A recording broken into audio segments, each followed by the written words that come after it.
Referendum di Renzi, noi diciamo di no perché questa non è una scelta federalista. Se un cittadino immagina l'Italia del futuro come la Germania, sappia che con questo referendum l'Italia del futuro sarà come la Grecia.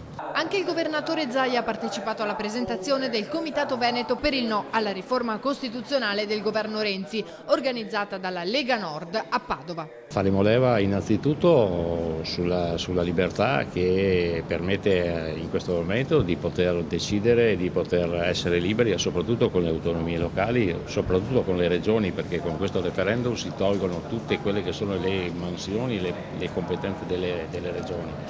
Quindi portare da 18 mi pare a 7 solo le competenze delle regioni sia veramente un atto di forza che non ha senso, soprattutto anche per regioni come il Veneto, ma anche come regioni come la Lombardia, che hanno dimostrato di saper governare. Partirà dunque una campagna in cui verranno spiegate tutte le motivazioni per cui bisognerà votare no secondo il Comitato. Corretta, democratica, rispettosa delle idee di tutti, ma sicuramente portando avanti anche le nostre idee, che sono quelle di un no, di essere convinti che ad ogni regione dovremo dare l'autonomia che si spetta, come diceva Einaudi nel 1948, ed è esattamente quello che non è accaduto in Italia.